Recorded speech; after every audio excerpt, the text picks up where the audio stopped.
Papa Swolio, yes, Papa. So do you train 7 days a week or 5 days a week? I don't count. I'm not aiming for, and this is a huge issue with people, as if 5 days is better than seven, or six is better than five, or four is better than three, and three. It doesn't matter the amount of days. When you say train every day, no days off, fuck your rest days, recover, active recovery.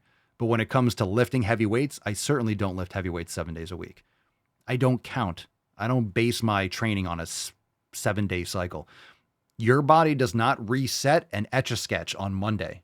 It's continuous. So it doesn't matter. You can start your week on a Wednesday. You can start your 7 days. It doesn't get off the calendar. Get the fuck off the calendar. It's linear.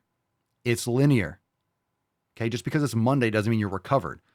You train 7 days a week and then Monday, okay, I'm fresh. No. You just train 7 days in a fucking row. You lifted heavy or tried to. You need recovery. So enough. It doesn't matter how many days a week I train. You get on a good progressive program, everyone's going to be different. Some people, as you get older and as you build more muscle, I do better now with less volume and more intensity. And when you build more muscle, when you're more advanced, it works even better for you because you can provide so much overload on your muscles, but you have the same single body. So it's much more taxing as you get older and as you build more muscle. So one, you recover slower, but when you have more muscle mass and you could produce more internal tension to overcome that force, you can lift more weight. It's much more taxing on the body. So it takes more out of you. So you don't need as much volume. I'm so tired of the 7 day cycle bullshit. Over time, like it doesn't matter if it's 7 days. Everyone's trying to pack shit into 7 days. Are you making progress? Are you eating properly and sleeping properly? Are your muscles recovered from the last time you trained those muscles to this time that you're training the muscles? Are you actually fully repaired? You'll know that if you're increasing in strength and repetitions. Is your body just overall physiologically recovered? Or are you just wiped out because you've been doing it too often? Because then you won't see your progress anyway.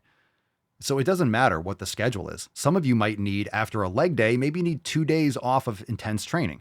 Maybe you need 3, maybe you need 1. Maybe you can train the next day, but then after that, you might need a day or 2 of like active recovery. Maybe you like to do every other day of intense training and do yoga in between and stuff like that. This is why Maximum Swole is a great program, because it doesn't tell you how many days you need in between. It gives you different splits, and then you get to add the days, right? How many of you are doing Maximum Swole in Swole Enormous X? So if you're doing that program, you know that it's like, hey, here's session 1, 2, 3, or 4. Sometimes it's a 5-session cycle, sometimes a 3-session cycle. Maybe the 3-session cycle takes you 14 days because you like to do 2 or 3 days off in between, and you do all this other stuff and you still make progress because you don't care about putting on a shitload of muscle, but you want to lift heavy and recover properly. Maybe that works well for you. Some people need more recovery. If you're not getting quality sleep, your nutrition isn't on point, you're going to need much more time because you're not recovering. If everything is on point, like for me, if I'm getting 8, 9, whatever hours of sleep, or 7 or 8 deep sleep, and I'm getting up really early and I'm feeling good and I'm eating well, and you have to experiment. You have to try. Some people need more recovery than others. If you are doing Maximum Swole, for example, maybe if you are 22, you might be able to do 2 days back to back. If you're 42, maybe you need a day in between. So for me, I like to train more often. So for me, I keep on tweaking things. I go based on how I feel. For me, the most important thing is physiologically. Muscles recover pretty well. Local muscle recovery happens pretty quickly. It really does. But psychologically, if I don't feel like training, if I feel drained, that's when my body's like, all right, I need to be better at this.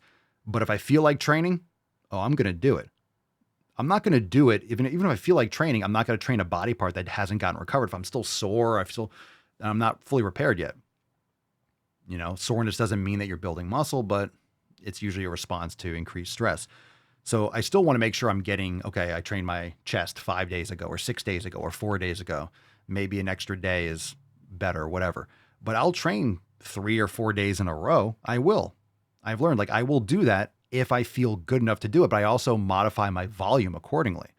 So if I train more often, I don't do as much volume. That way I'm not overloading my body as much. And you have to find that balance of how often can you train, how much volume are you doing, how frequently you're training the muscles, et cetera, et cetera. So if I want to train like, oh, this week is going to be crazy, I can only train 3 times, then I will do more volume on those days and have more days off for doing or whatever.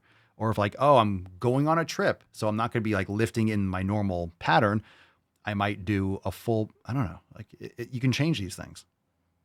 It's cumulative.